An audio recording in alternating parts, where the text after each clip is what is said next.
இந்த உலகம் எப்படி தெரியுமா?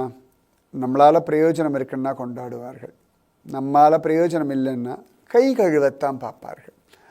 அது கணவனாக இருந்தாலும் சரி, மனைவியாக இருந்தாலும் சரி, அப்பா அம்மாவாக இருந்தாலும் சரி, அண்ணன் தம்பியாக இருந்தாலும் சரி, பெத்த பிள்ளையாக இருந்தாலும் சரி, யாராக இருந்தாலும் சரி. அதனால் எப்பொழுதுமே உங்கள் உடம்ப ஆரோக்கியமாக வச்சுக்கோங்க, சரியா? உங்ககிட்ட பணம் காசு இல்லைன்னா கூட ஆரோக்கியம் ரொம்ப ரொம்ப ரொம்ப அவசியம். ஆரோக்கியம் இருந்தால் தான் உங்களுக்கு கடைசி வரைக்கும் மரியாதை. உங்கள் உடம்பை நீங்கள் குளிப்பாட்டணும், உங்கள் ட்ரெஸ்ஸை நீங்கள் போட்டுக்கணும், உங்கள் மலமூத்திரத்தை நீங்கள் சுத்தம் பண்ணணும், உங்கள் சாப்பாட்டை நீங்கள் எடுத்து சாப்பிடணும்.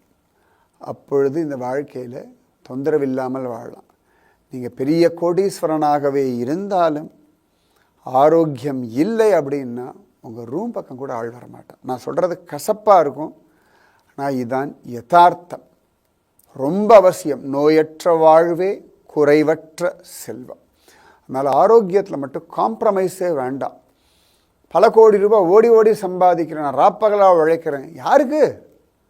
சரி, ராப்பகலாக சம்பாதிச்சு கோடி கோடியாக சம்பாதிச்சு ஏசி வச்சுக்கலாம், பெரிய கார் வாங்கலாம், அந்த கார் வைக்கிறதுக்கு பெரிய வீடு வாங்கலாம். ஆனால் உடம்புல வியாதி வந்தால் இந்த ஏசியும் இந்த காரும் சுகம் கொடுத்துருமான்னு? சத்தியமாக தராது. ஆரோக்கியமாக இருந்தால் சுகமாக வாழலாம். அதனால் ஆரோக்கியம், உங்கள் உடல் உறுப்புகள் மேலே நல்ல மரியாதை வைங்க. மற்ற எல்லாத்துக்கும் ஆல்டர்னேட்டிவ் உண்டு. ஒரு மொபைல் ஃபோன் கீழே உடஞ்சி எடுத்து வச்சுக்கோங்களேன், வேறு மொபைல் ஃபோன் வாங்கிக்கலாம். ஒரு கார் ரிப்பேர் எடுத்தால் தூக்கி போட்டு வேறு கார் வாங்கிக்கலாம். போட்டுக்கிற வஸ்திரம் கிழிஞ்சு போச்சா வேறு ட்ரெஸ் சத்தியமாக மாற்றிக்கலாம். உங்களோட கை விரல் நகம் அவ்வளோ விலை ஜாஸ்தி, வேறு கிடையாது, ஆல்டர்னேட் கிடையாது. உங்கள் தலைமுடி ரொம்ப விலை ஜாஸ்தி, நிஜமாவே. இன்றைக்கெலாம் எத்தனை பேர் முடி கொட்டிட்டு ஏர் டிரான்ஸ்பிளேஷன் பண்ணுறா பாருங்க. என்ன விலை தெரியுமா?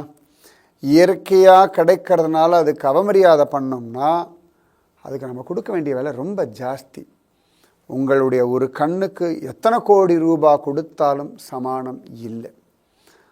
உங்களுடைய கைகளுக்கு சமானமாக வேற ஒன்று இல்லை. உங்கள் உடலை போல அதிசயமான அற்புதமான ஒரு பொருள் இனி தேடினாலும் கிடையாது. அதனால் கை கால் அவயவங்கள், கண்கள், காதுகள் இதெல்லாம் கரெக்டாக பார்த்துக்கோங்க. உடம்பை ஆரோக்கியமாக வச்சுக்கோங்க. நீங்கள் ஓடி ஆடி விளையாடுங்கோ, சம்பாதிங்கோ, எல்லாம் பண்ணுங்க. ஆனால் உங்கள் ஆரோக்கியத்துக்கு நீங்கள் நேரம் ஒதுக்கித்தான் ஆகணும்.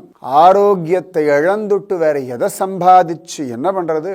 தூக்கத்தை விற்று கட்டில வாங்கி என்னத்தை சாதிக்கிறது? சொல்லுங்க பார்க்கலாம். கண்ணை வித்துட்டு ஓவியத்தை வாங்கி என்னத்தை பார்க்கறது? அவசியமே கிடையாது. ஆரோக்கியம், ஆரோக்கியம், ஆரோக்கியம்.